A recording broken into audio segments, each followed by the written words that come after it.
tema é o mito da família perfeita, mas vamos trabalhar a partir das Sagradas Escrituras, o que ela nos apresenta sobre família. Eu quero falar para você que a sua família é bênção do Senhor. Eu quero falar para você que a sua família é projeto do Senhor. Também quero falar para você que você enfrentará muitos problemas na sua família. Talvez com seu marido, com sua esposa, com seus filhos. Porque de fato não existe família perfeita. Mas existem famílias dependentes do Senhor, que buscam melhorar de acordo com o que o Senhor as instrui na sua palavra. Louvado e engrandecido seja o Senhor. E o texto base de hoje se encontra em Gênesis 45, de 1 a 15. Gênesis 45, de 1 a 15, abra sua Bíblia. Você que está em casa pode acompanhar a leitura, se quiser abrir a sua Bíblia também, pode abri-la. Mas acompanhe a leitura, que nos diz assim: Então José, não se podendo conter diante de todos os que estavam com ele, bradou: Fazei sair a todos da minha presença. E ninguém ficou com ele, quando José se deu a conhecer a seus irmãos. E levantou a voz em choro, de maneira que os egípcios o ouviam, e também a casa de Faraó. E disse a seus irmãos: Eu sou José, vive ainda meu pai? E seus irmãos não lhe puderam responder, porque ficaram atemorizados perante ele. Disse José a seus irmãos: Agora chegai-vos a mim. E chegaram-se. Então disse: Eu sou José, vosso irmão, a quem vendeste para o Egito. Agora, pois, não vos entristeçais, nem vos irriteis contra vós mesmos, por me haverdes vendido para aqui. Porque para a conservação da vida Deus me enviou adiante de vós. Porque já houve 2 anos de fome na terra, e ainda restam 5 anos em que não haverá lavoura nem colheita. Deus me enviou adiante de vós para conservar vossa sucessão na terra e para vos preservar a vida por um grande livramento. Assim não fostes vós que me enviaste para cá, e sim Deus que me pôs por pai de Faraó e senhor de toda a sua casa, e como governador em toda a terra do Egito. Apressai-vos, subi a meu pai e dizei-lhe: Assim manda dizer teu filho José: Deus me pôs por senhor em toda a terra do Egito. Desce a mim, não te demores. Habitarás na terra de Gósen, e estarás perto de mim, tu, teus filhos, os filhos de teus filhos, os teus rebanhos, o teu gado e tudo quanto tens. Aí te sustentarei, porque ainda haverá 5 anos de fome, para que não te empobreças, tu e tua casa e tudo o que tens. Eis que vedes por vós mesmos, e meu irmão Benjamim, vê também que sou eu mesmo quem vos fala. Anunciai a meu pai toda a minha glória no Egito, e tudo o que tendes visto. Apressai-vos e fazer descer meu pai para aqui. E lançando-se ao pescoço de Benjamim, seu irmão chorou, e abraçado com ele chorou também Benjamim. José beijou a todos os seus irmãos, e chorou sobre eles. Depois seus irmãos falaram com ele. Louvado e engrandecido seja o Senhor. Deus, abre o nosso coração nesse momento, o coração de cada um que está nos escutando, Pai, para que nós possamos aprender e praticar a Tua palavra. Deus, muito obrigado por tudo que o Senhor tem feito. Obrigado porque a Tua palavra é clara. Ela mostra as pessoas como elas são, mas também mostra o Senhor como o Senhor é um Deus santo, poderoso, um Deus soberano, um Deus que conduziu José para o Egito para preservar seu próprio povo e sua própria família. Louvado e engrandecido seja o Senhor, nosso Deus soberano. Muito obrigado por tudo, Pai. Obrigado a Deus, porque nós também fazemos parte do seu povo. E assim como o Senhor preservou a vida e a família de José, o Senhor tem nos preservado com vida, Pai. E que o Senhor nos faça viver de maneira digna de sermos chamados os teus filhos. Que o Senhor nos faça viver de maneira que nós possamos praticar cada vez mais as boas obras.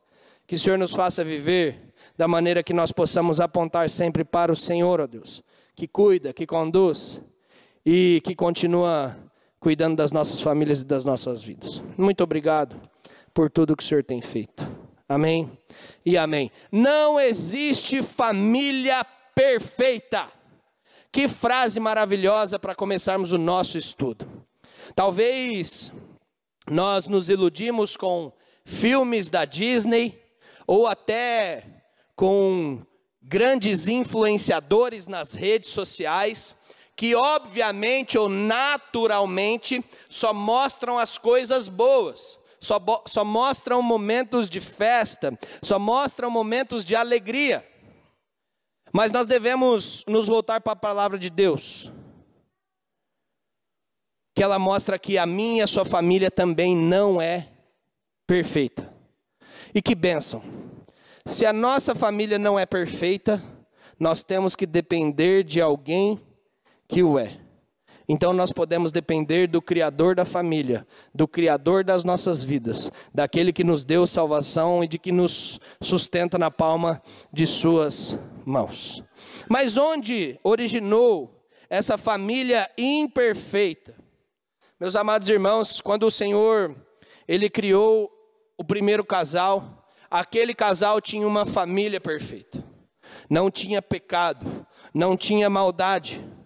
E a expressão muito bom na boca de Deus, que Ele falou, Deus os abençoou, viu que tudo quanto fizera, eis que era muito bom.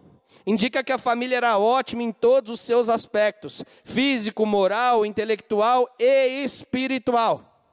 Aquela família então produziria uma sociedade perfeita. Mas então, como diz a carta do Novo Testamento de Paulo, fala que por um homem entrou o pecado do mundo e aquele pecado corrompeu o relacionamento com Deus. Aquilo afetou tudo. Aquilo afetou as nossas vidas. Da maneira que o salmista e rei Davi, ele falou, em iniquidade me concebeu a minha mãe, em pecado me concebeu a minha mãe. Então trouxe algumas consequências desse pecado.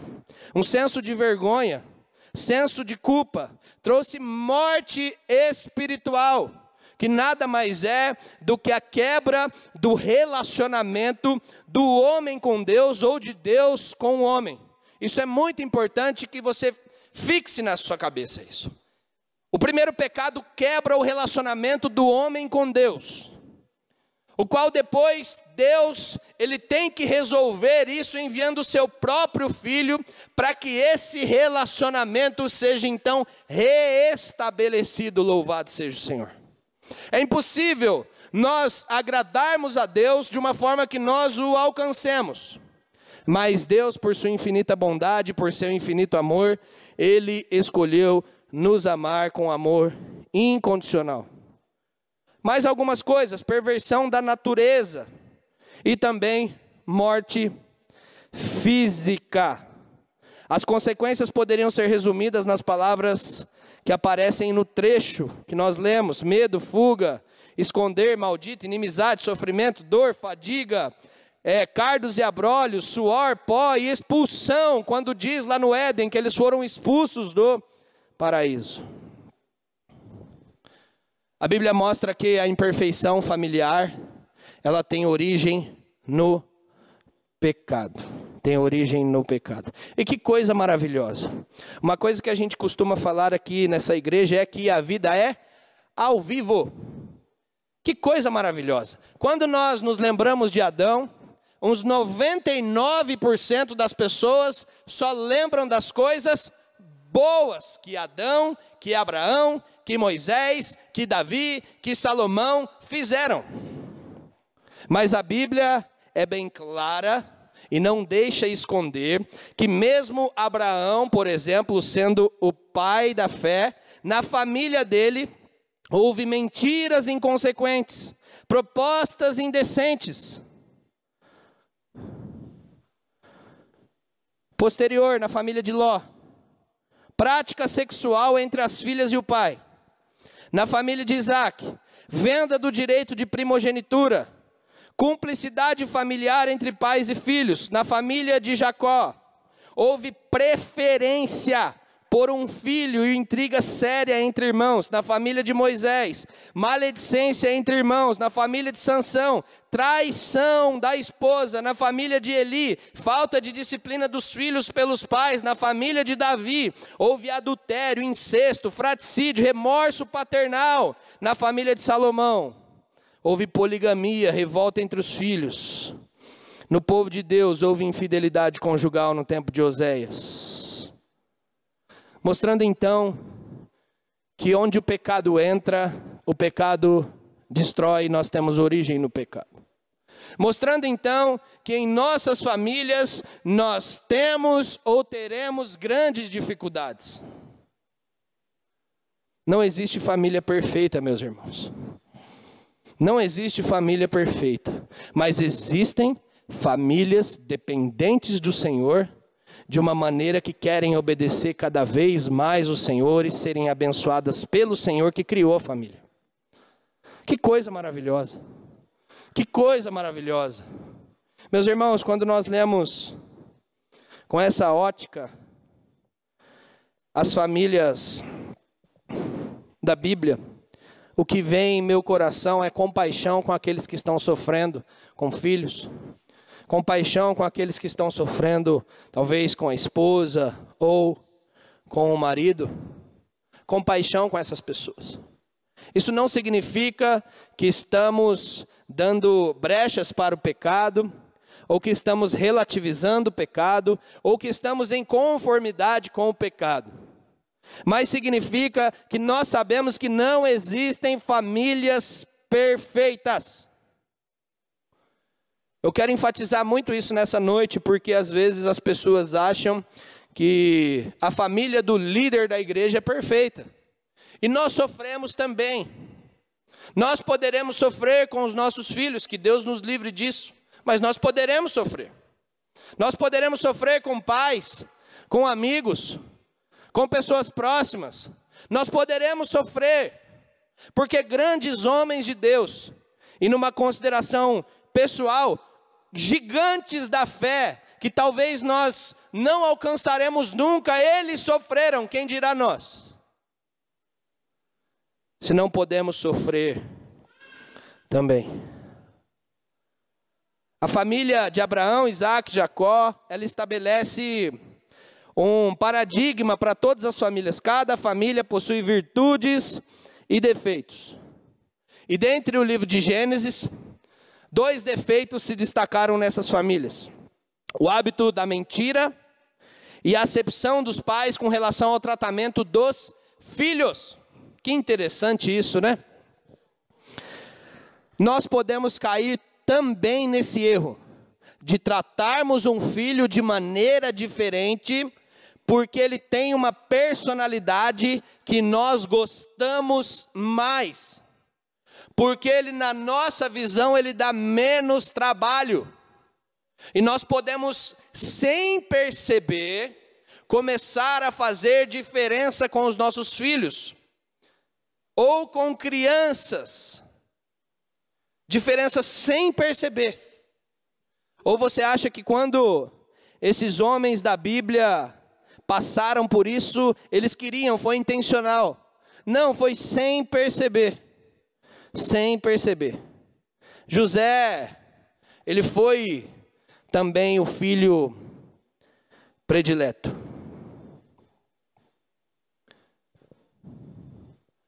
José também foi o filho predileto de Jacó, ou de Israel, seja como você quer chamar. A família dele sofreu.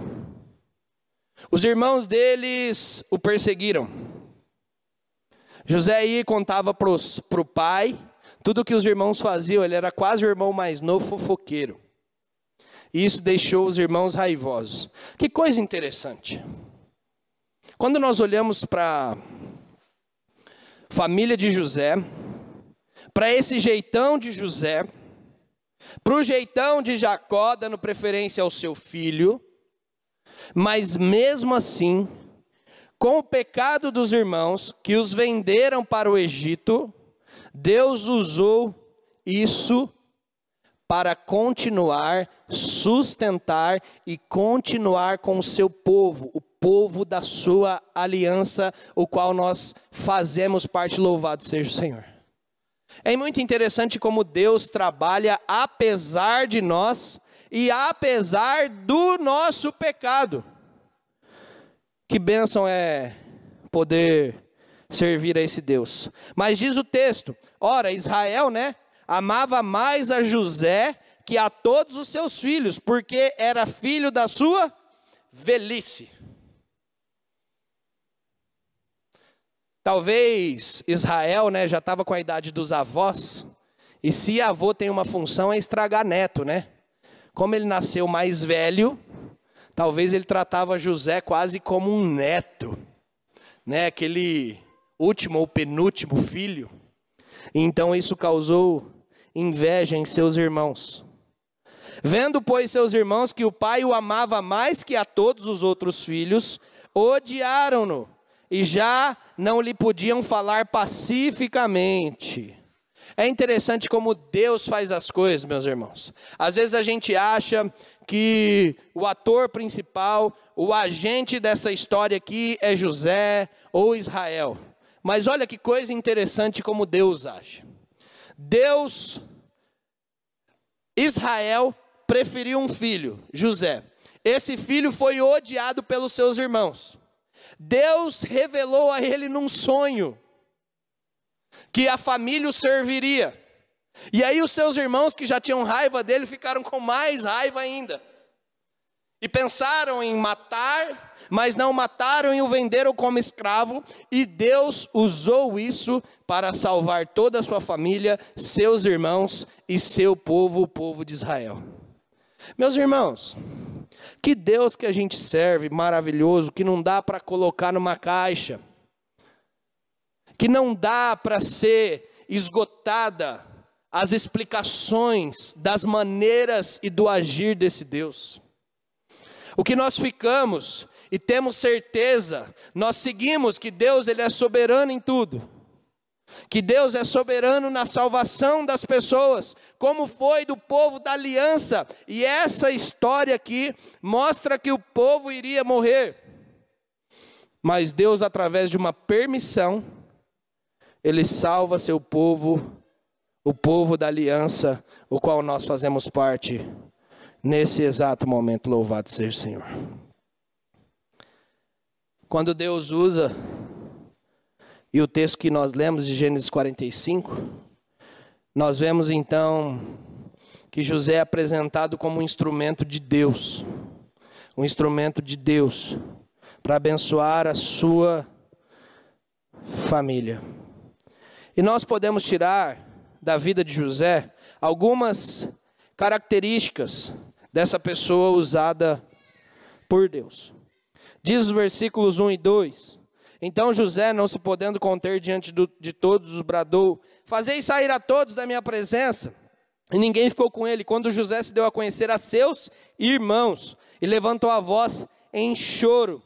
José chora não as lágrimas do ressentimento, de ódio dos irmãos, mas José chora as lágrimas de amor, de compaixão, de agradecimento ao Senhor que estava usando a vida dele e dando mais uma oportunidade para que ele revesse os seus irmãos e futuramente revesse o seu pai. Que coisa maravilhosa é o nosso Deus, que coisa maravilhosa. Mas que mais? Características de uma pessoa usada por Deus. Uma pessoa realizada. Ele tinha tudo para ficar amargo, inferiorizado, pessimista e deprimido. E eu sei que você está passando ou pode estar passando por um momento muito triste da sua vida hoje.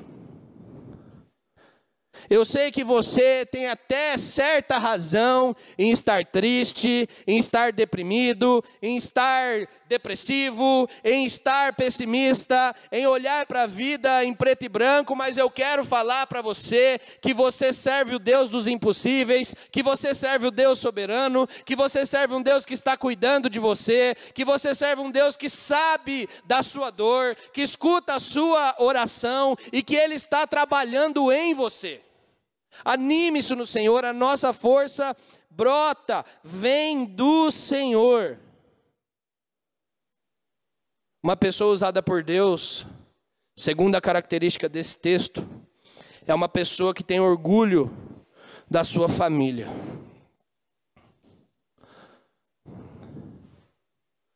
Às vezes, nós crescemos algumas posições na vida, estudamos, ganhamos dinheiro, mudamos o nosso convívio, e às vezes nós podemos ficar com vergonha até da nossa família. Porque eles são simples. Porque eles não conseguem falar nem palavras inteiras ou frases inteiras. Porque eles não sabem ganhar recurso igual nós ganhamos. Porque muitas vezes eles não são esforçados iguais a nós. Porque muitas vezes eles não fazem, na verdade, o que nós queremos. A história de José mostra ele ocupando o maior cargo do Egito. Embaixo de Faraó, ele mandava em tudo. Tudo passava por ele. Ele administrava o reino. Ele administrava tudo. E a situação dele é que a família dele, seus irmãos no caso, tentaram o matar, o venderam como lixo, como nada, como escravo. Então supostamente ele tinha todo o direito de ficar com raiva, dor, amargura.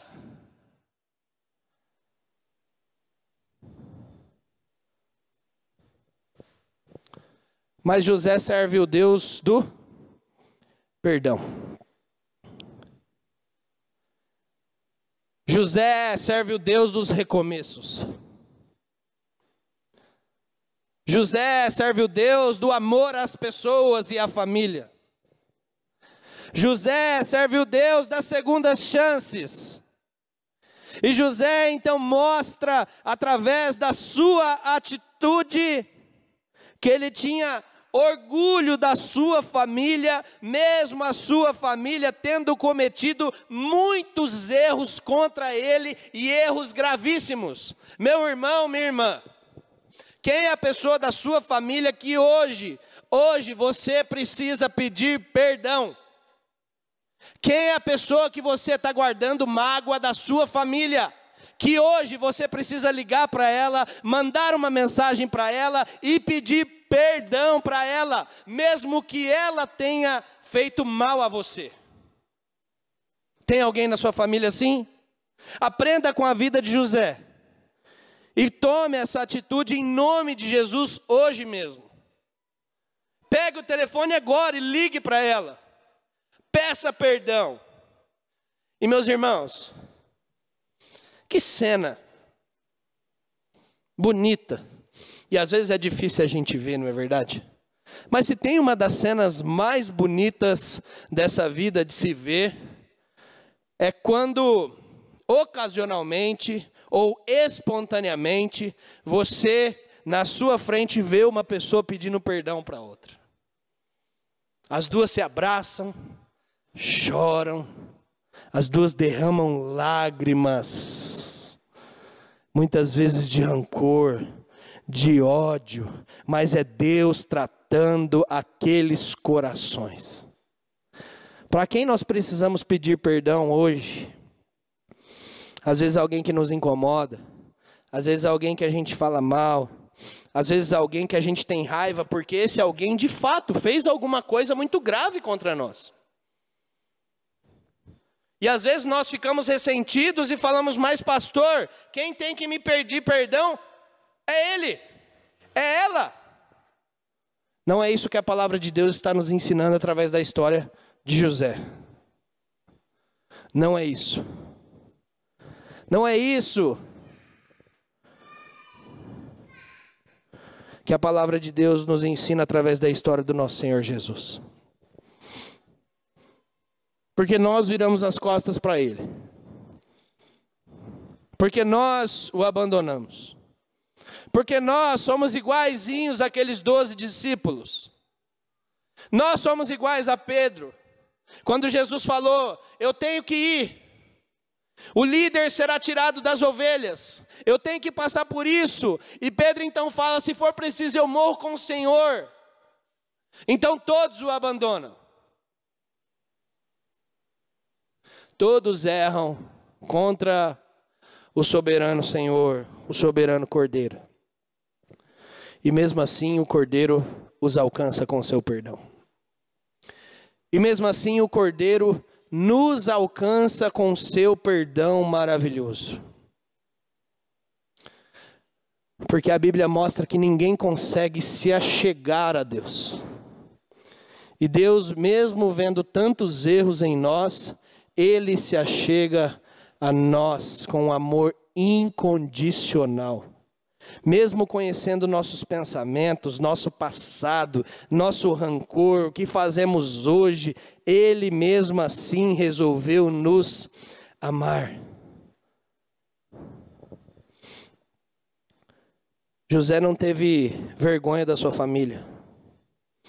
José mesmo sendo vendido como escravo, como um nada, como lixo, ele abençoou a sua família. Em último lugar, o que nós aprendemos com uma pessoa usada por Deus é humildade. Que coisa maravilhosa. E o que nós vamos falar sobre humildade aqui? Humildade, aquela pessoa que reconhece que Deus fez tudo. José, ele simplesmente saiu do nada. Do nada, escravos eram tratados como objetos na época, e ele simplesmente vira o maior. O maior. Ele tinha todo o direito de falar, eu sou bom. Eu sou bom. Deus me deu uma capacidade, eu sou bom, eu vou fazer e vou acontecer. Deus me fez isso. Como às vezes a gente vê algumas coisas hoje, né? Com todo respeito, né? Deus me deu isso, então na quinta-feira pode ir lá que eu vou desvendar algo. Eu vou fazer e vou fazer acontecer porque Deus me fez isso.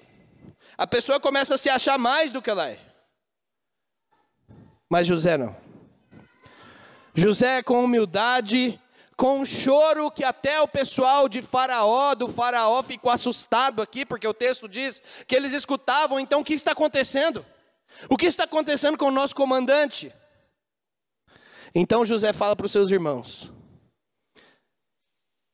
Deus estava no controle de tudo, que coisa maravilhosa. Foi Deus que me enviou adiante de vós. Eu não tenho rancor de vocês. Deus conduziu tudo. Deus conduziu quando vocês me jogaram no poço. Deus conduziu quando vocês me venderam. Deus conduziu quando eu vim para cá. Deus me guardou. Deus me guardou do pecado, da sexualidade. Deus me guardou no cárcere. Deus me levantou perante Faraó. Foi tudo Deus, do início ao fim. Essa história não fala sobre José, não fala sobre Israel, e sim fala sobre o Deus de José, o Deus de Israel, o nosso Deus que conduz a história. Então, meu irmão, minha irmã, se proste aos pés do Deus soberano que conduz a história e descanse nele. Descanse nele. Nele você pode confiar.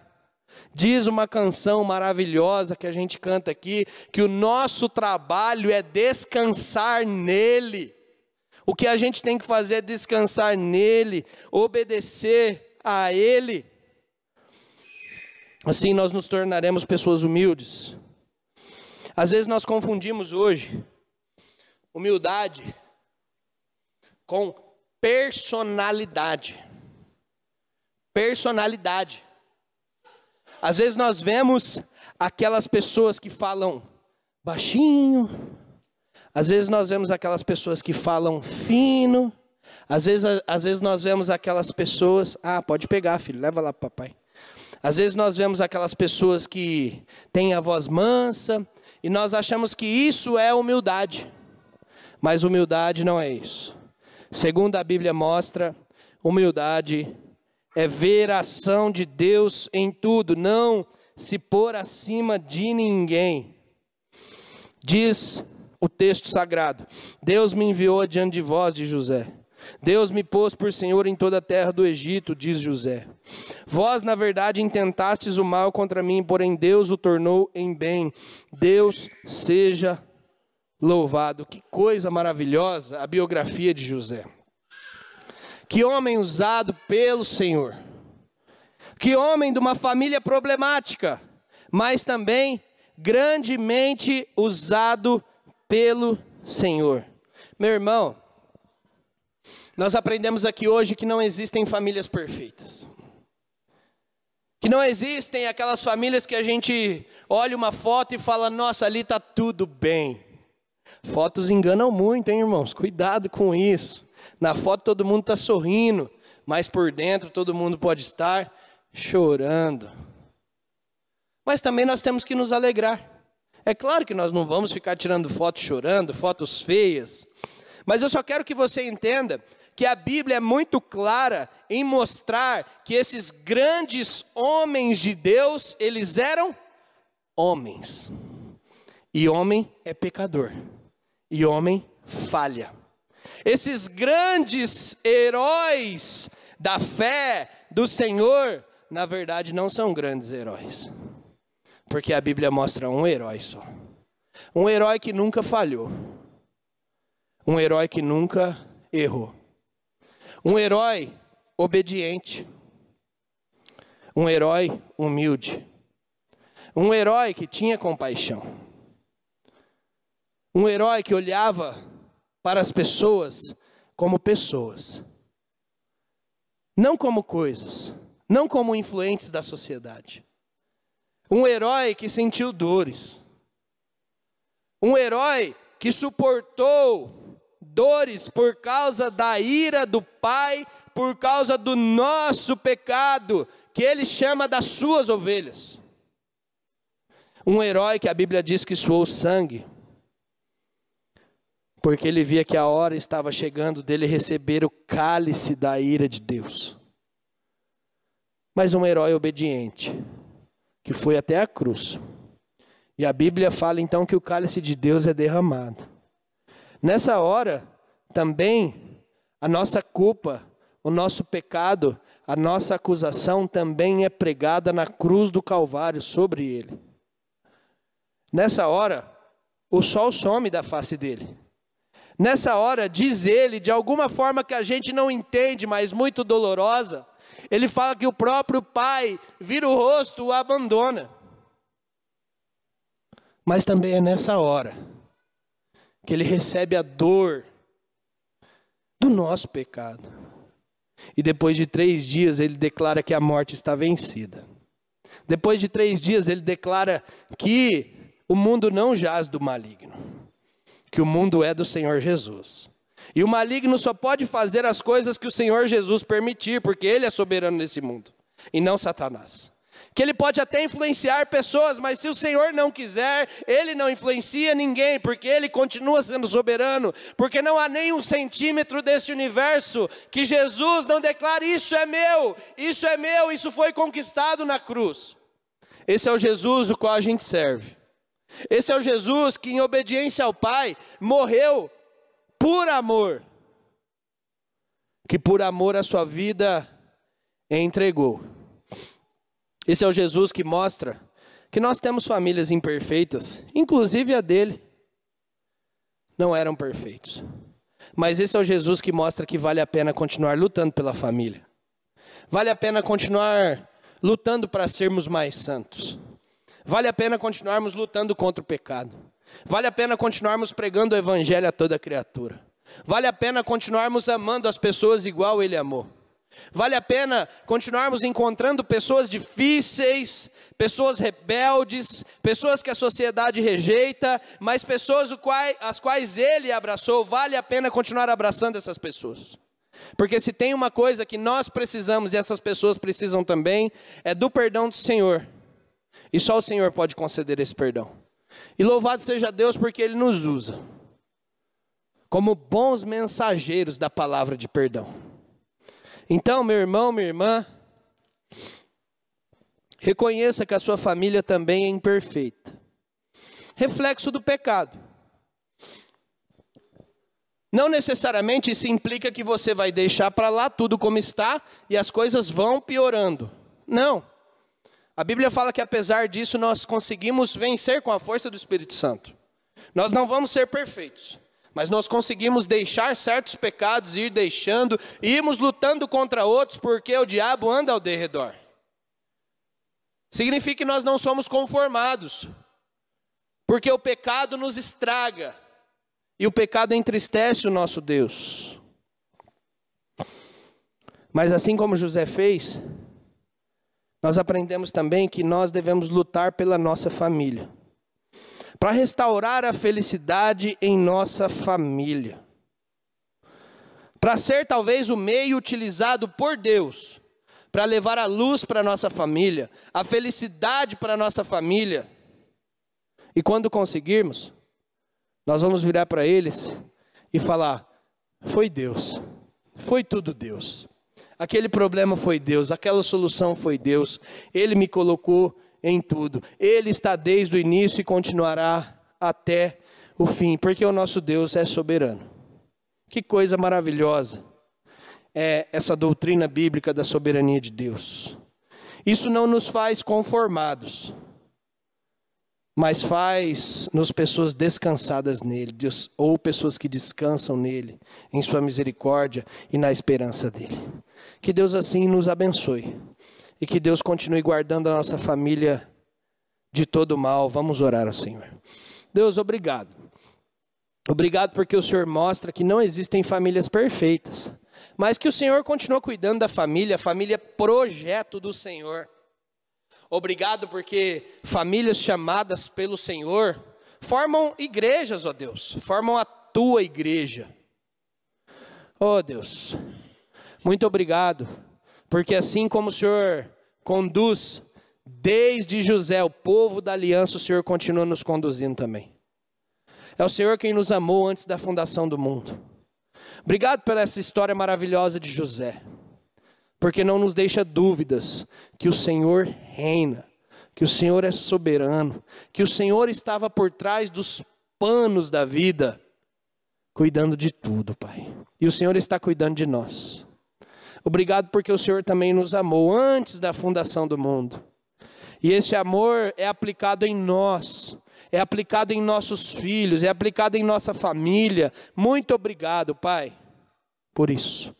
Muito obrigado porque o Senhor é o Deus da aliança. Muito obrigado porque o Senhor tem cuidado de nós. E Deus, nós passaremos um período estudando sobre família. Que nós possamos nos conscientizar, ó Deus, que não existe família perfeita, mas que nós temos que lutar pela família, porque família é bênção do Senhor. Abençoe os nossos amigos, as pessoas daqui da igreja. Abençoe os casamentos, ó Deus, restaura casamentos que possam estar em crise, em nome de Jesus. Restaura esposas, restaura maridos, em nome de Jesus. Relacionamentos entre pais e filhos, para a honra e glória do Senhor. Restaura famílias, ó Deus. E usa a nossa igreja para ser um agente do Senhor, restaurador de famílias. Em nome de Jesus, Pai. Em nome de Jesus. E que no final nós possamos testemunhar, ó Deus, de tantos milagres que o Senhor fez, ou fará, ou que o Senhor já tem feito. Mas que no final nós possamos virar para as pessoas e falar: foi tudo Deus. Não foi a gente. Foi tudo Deus e para a honra e glória do Senhor. Muito obrigado por tudo, ó Deus, que o Senhor tem feito por nós. Em nome de Jesus. Amém. Irmãos, que a graça maravilhosa do Senhor, o amor de Deus, o nosso eterno Pai, e o consolo do Espírito Santo seja sobre vocês e sobre todo o povo de Deus espalhado pela face da terra. Amém e amém.